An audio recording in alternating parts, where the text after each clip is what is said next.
Bismillahirrahmanirrahim. Assalamualaikum warahmatullahi wabarakatuh. Alhamdulillahilladzi arsala rasulahu bil huda wa dinil haqq liyudhhirahu 'ala ad-dini kullihi walau karihal kafirun. Asyhadu an la ilaha illallah wahdahu la syarika lah wa asyhadu anna sayyidana Muhammadan abduhu wa rasuluhu la nabiyya ba'dahu. Allahumma shalli 'ala sayyidina Muhammadin wa 'ala alihi wa ashabihi ajma'in. Amma ba'du. Bulan Ramadan adalah bulan yang di dalamnya Allah Subhanahu wa taala menyiapkan pahala yang banyak, pahala yang besar. Dan kita tentu itu dihadirkan bagi mereka yang selalu siap untuk melaksanakan ibadah-ibadah di dalam bulan suci Ramadan. Ulama kita seringkali mengatakan bahwa bulan Rajab itu adalah bulan untuk menanam, bulan Sya'ban adalah bulan untuk menyiram, dan bulan Ramadan adalah bulan untuk memanen ibadah, budi-budi amal di dalam bulan suci Ramadan. Berbicara tentang memanen pahala di dalam bulan suci Ramadan, paling tidak ada 5 hal yang bisa kita panen di dalam bulan suci Ramadan. Apa itu? Yang pertama adalah panen spiritual. Jadi di dalam Al-Quran ketika Allah menyuruh tentang puasa, Allah mengawali dengan alladzina amanu. Ya ayyuhalladzina amanu, hai orang-orang yang beriman kepada Allah Subhanahu wa taala. Kenapa? Karena orang yang tidak ada iman di dalam hatinya itu berat untuk melaksanakan.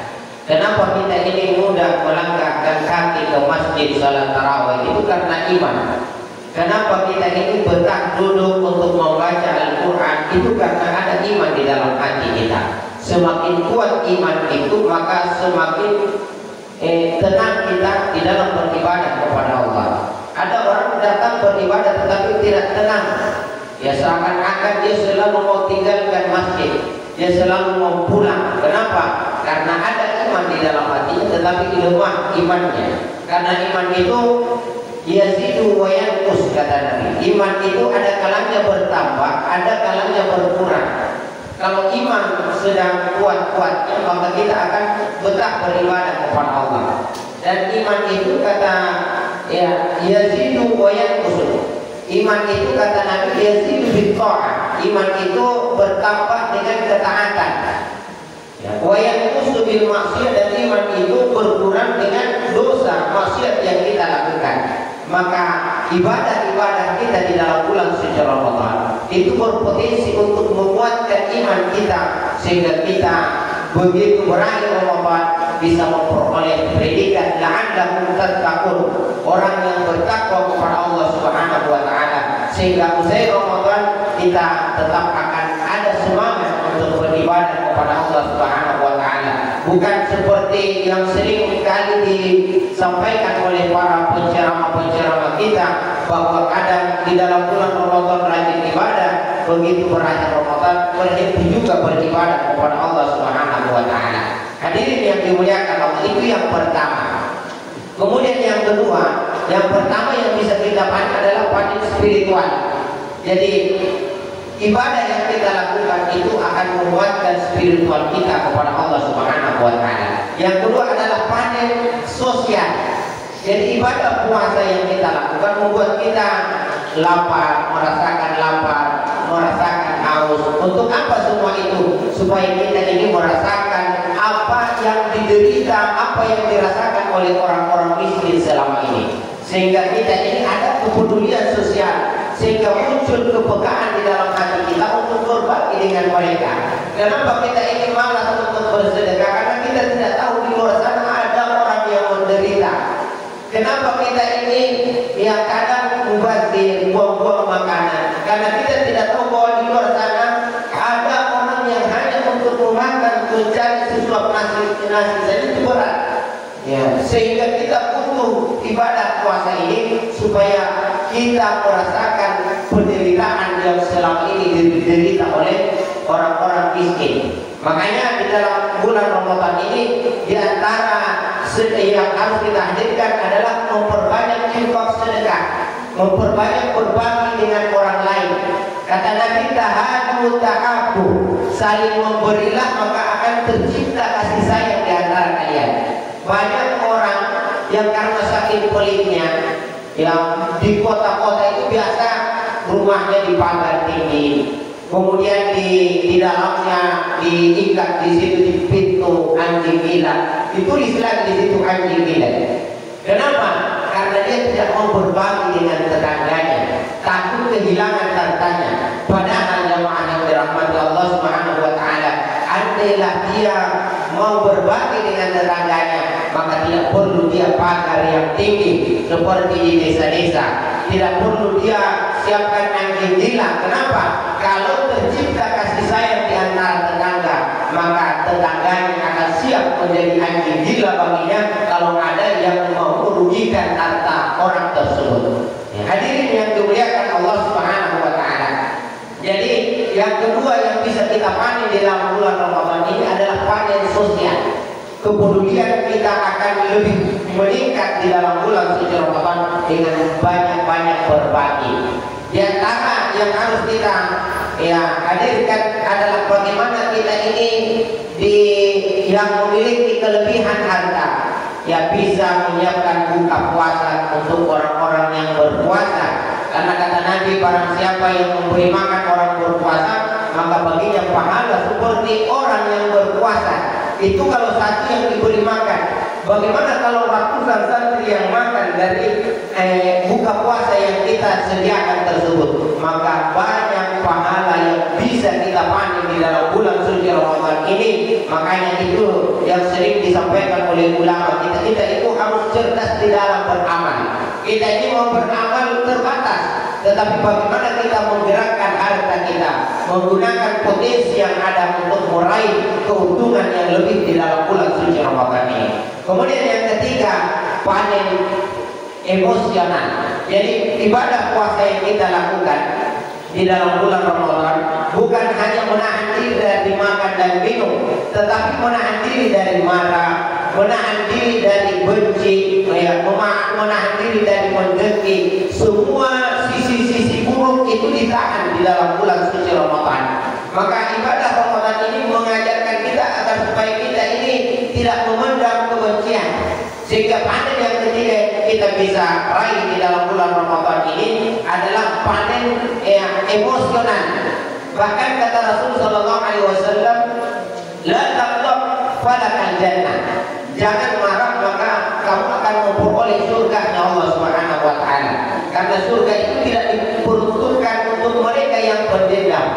Surga itu tidak diperuntukkan untuk mereka yang suka membenci, tetapi ibadah Ramadan ini mengajarkan kita agar supaya kita selalu hadir untuk saling memaafkan. Karena surga tidak diperuntukkan bagi mereka yang hatinya keras, tetapi ayat Tuhan nafsul mutmainnah, untuk jiwa-jiwa yang tenang. Irji'i ila rabbiki radiyatan mardiyah. Mereka lah yang akan dipersilahkan untuk masuk ke dalam surganya Allah Subhanahu wa taala. Kemudian yang keempat adalah panen finansial. Jadi di dalam bulan Ramadan ini kita bisa saksikan bahwa finansial orang itu meningkat di dalam bulan Ramadan. Baik penjual kue, baik pengusaha dan lain-lain semua meningkat. Bahkan orang yang miskin itu finansialnya meningkat di dalam bulan suci Ramadan. Kenapa? Karena banyak orang yang hadir untuk berbagi dengan orang-orang miskin, dengan anak yatim. Kalau kita datang ke tempat anak yatim, itu untuk meminta waktunya di dalam bulan Ramadan itu susah. Kenapa? Karena kita ini harus mengambil jadwal dulu. Karena saking banyaknya orang yang mau berbagi di dalam bulan suci Ramadan, maka finansial meningkat di dalam bulan suci Ramadan. Bahkan bagi pegawai ada namanya THR. Dan yang paling terpenting di dalam bulan Ramadan, Allah Subhanahu wa taala mewajibkan kita untuk mengeluarkan zakat. Untuk apa zakat itu? Untuk membersihkan harta kita. Karena di dalam harta setiap orang ada kotoran yang harus dikeluarkan. Yang namanya kotoran itu tidak ada manfaatnya di dalam harta kita.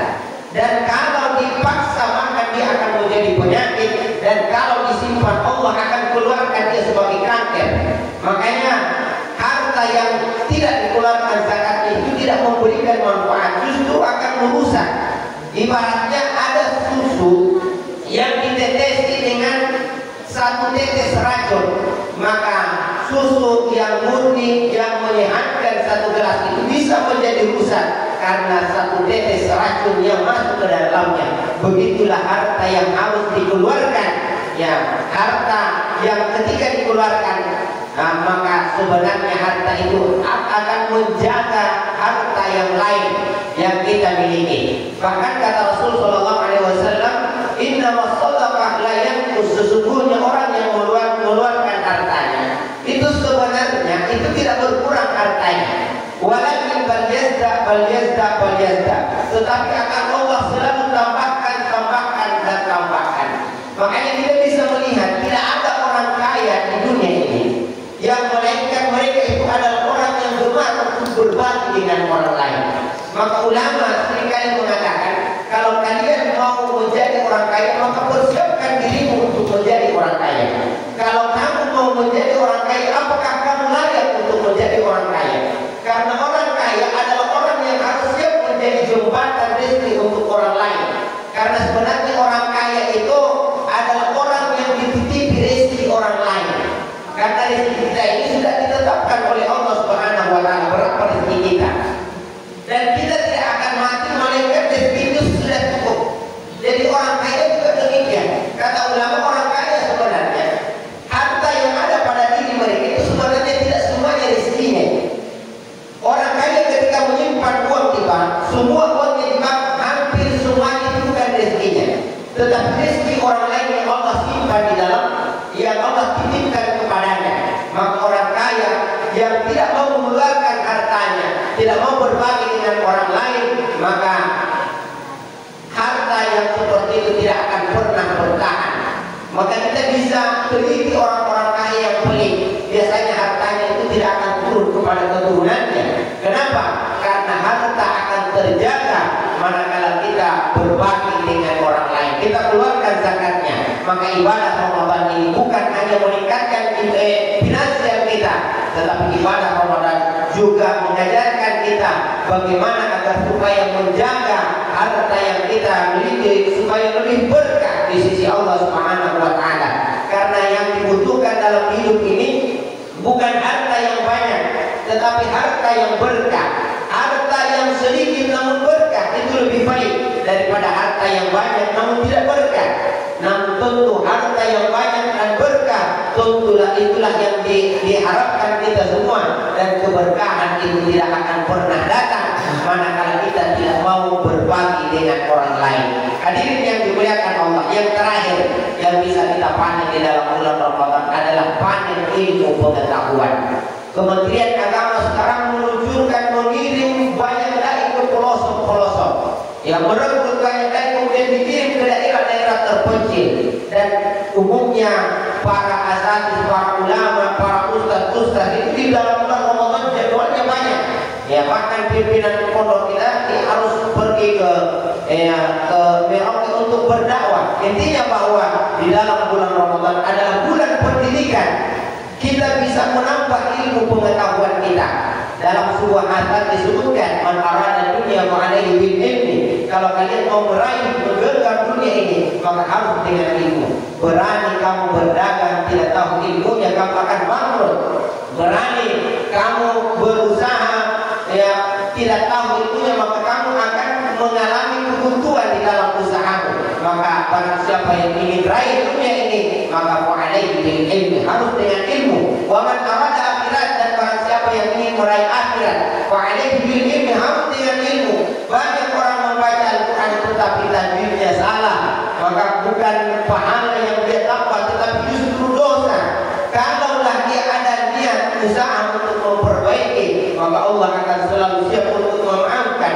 Tetapi jikalau ada orang yang sudah tahu salah, ya bacaannya salah, ketika membaca Al-Fatihah salah dan tidak mau berusaha untuk memperbaiki, padahal menuntut ilmu itu bukan hanya untuk anak-anak, tetapi talabul ilmi min faridatun ala kulli muslimin minal mahdi ila lahdi. Dari sejak kita ayunan sampai ke liang lahat. Bedanya bagi anak-anak itu belajarnya belajarnya di sekolah, tetapi bagi orang tua itu belajarnya di majelis taklim, belajarnya di majelis ilmu, dan banyak ilmu yang kita bisa raih di dalam bulan suci Ramadan ini. Wa man aradahuma, barang siapa yang ingin bahagia dunia dan akhiratnya, maka harus fa'alaihi bil ilmi. Dengan ilmu yang kita miliki, kita bisa memperoleh di dunia hasanah wa bil akhirati hasanah, kehidupan dunia yang baik dan kehidupan akhirat yang baik. Allahumma fil aqamil karim. Wassalamualaikum warahmatullahi wabarakatuh.